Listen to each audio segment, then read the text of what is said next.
Spider-Man versus Wolverine. Who would be my fan favorite? So we're gonna go ahead and we're gonna say it right now and get this really really quick over with because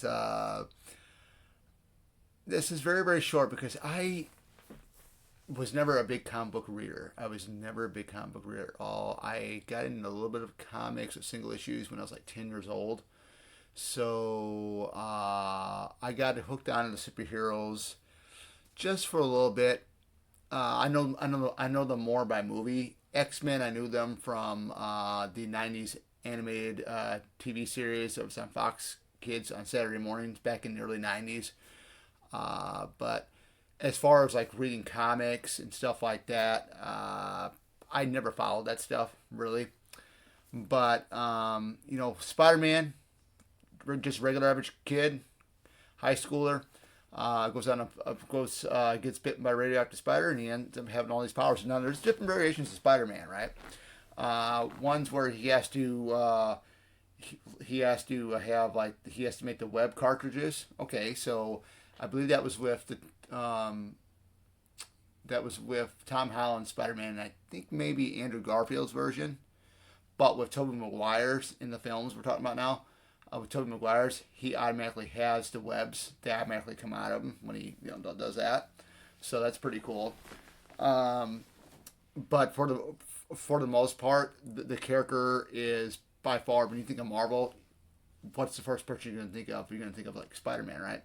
So Spider-Man is just a regular person. He's a regular person. He's someone that you can actually could relate to, despite the powers that he has. But you can actually relate to him.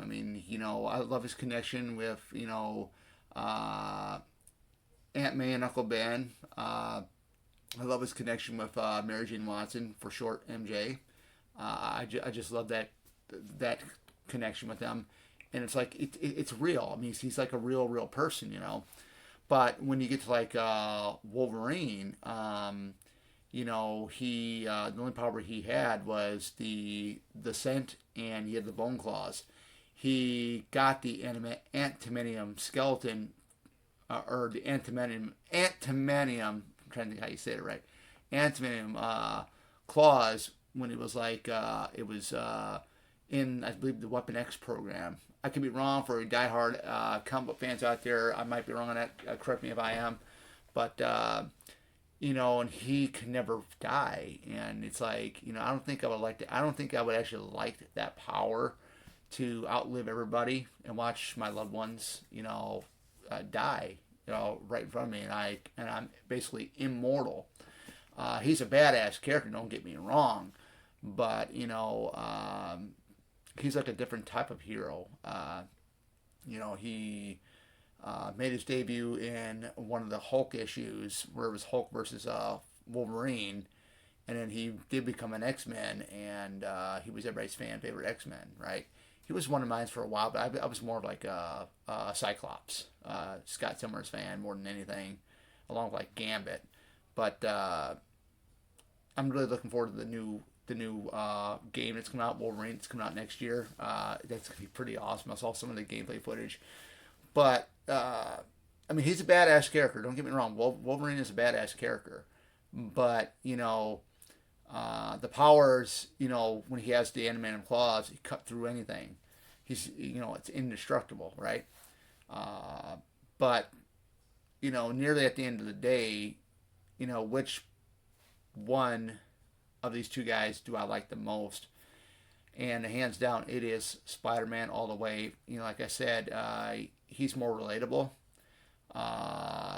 He does have, connections, with Aunt May, Uncle Ben.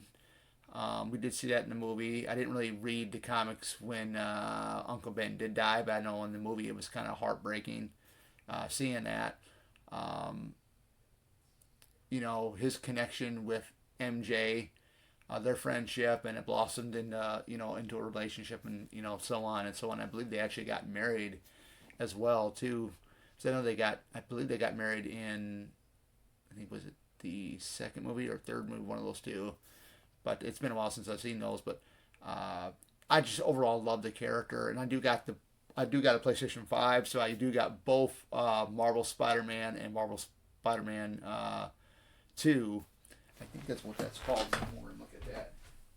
Yeah, but I don't got the one with the standalone one with what's his name, Miles Morales. But yeah, Spider-Man is definitely my favorite. Just he embodies to me what a superhero should be, you know.